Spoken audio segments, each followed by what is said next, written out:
Welcome back to The Mirror Moves, where entitlement meets karma and the truth always floats to the surface.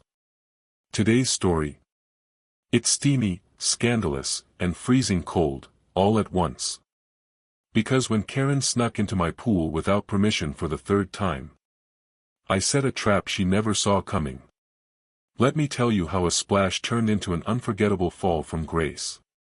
It started with shrieks, sharp, echoing cries bouncing off the stucco walls of my backyard oasis. I looked up from my lawn chair, sipping iced tea like a southern villain in a revenge movie. And there she was, Karen Godfrey, dripping wet, red-faced, clawing her way out of my private pool like a soaked raccoon. Her precious white robe now plastered to her skin. Her scream. Music to my ears. The crowd of neighbors that had quietly gathered along the side fence. Dead silent. No one could believe what they just witnessed. But I wasn't shocked. Because I planned every second of it. You see, when the HOA president decides your backyard is her personal resort, you don't fight fire with fire. You fight with ice water. Let's rewind. I had spent 15 years working late nights, saving every cent I could. And when I finally had enough to build my dream backyard, a tropical retreat with a stone-decked pool, heated jets, and mood lighting, it was more than a luxury. It was earned. It was mine. For a while, life was perfect. Weekends floating under the stars. Quiet nights with soft jazz and margaritas. It was my temple. Then Karen moved in 3 houses down. Mid-50s, painfully blonde, sunglasses big enough to need their own zip code. She was the self-appointed queen of the HOA, a woman with more time than empathy, and more power than sense. Our first meeting.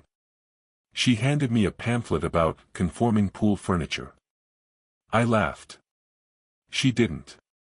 A few weeks later, I noticed wet footprints near the back gate. Chlorine handprints on my deck rail. I checked my outdoor camera and my jaw dropped.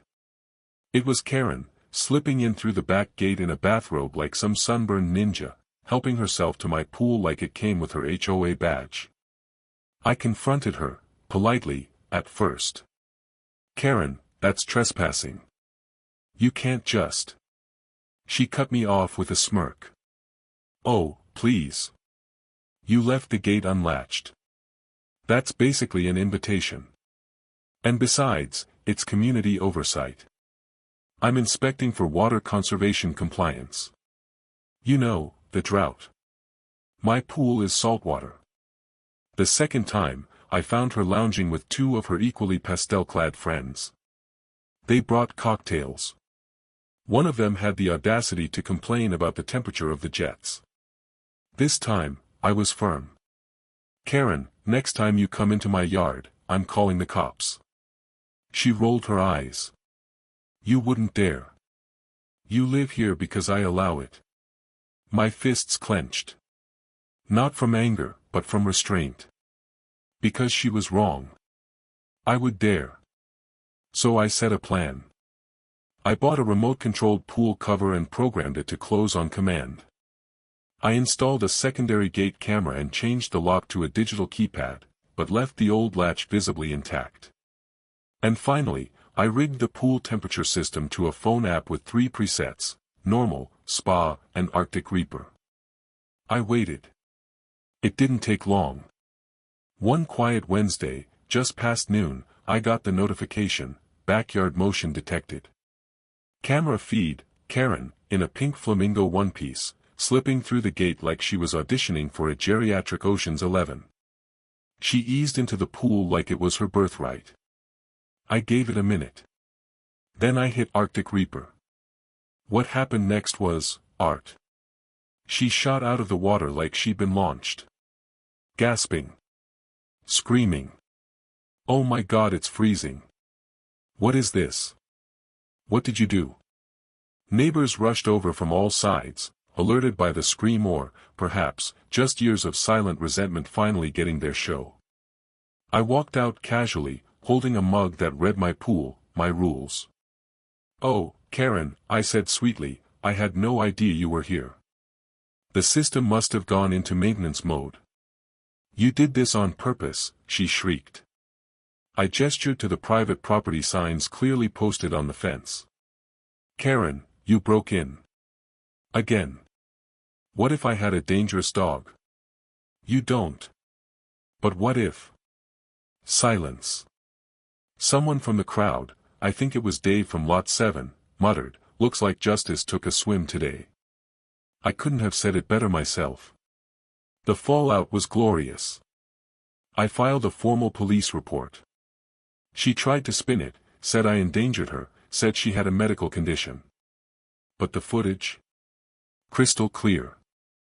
She had trespassed. Repeatedly. The HOA board was forced to hold a vote. For the first time in 10 years, Karen was removed as president. Her friends vanished like summer mist. And me? I hosted a neighborhood pool day the following weekend.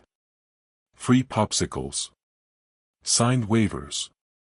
And one new rule, Karen not allowed. It's funny. Some people think power is loud. Karen certainly did. But real power? It's knowing you don't need to raise your voice. Just your pool temperature settings. She called it petty. I call it balance. The HOA has a new leader now. Sensible. Kind. The neighborhood feels lighter. Karen still lives down the street. She avoids eye contact now. That's fine by me. Because some lines, once crossed, don't lead back. Especially if they're drawn in chlorine.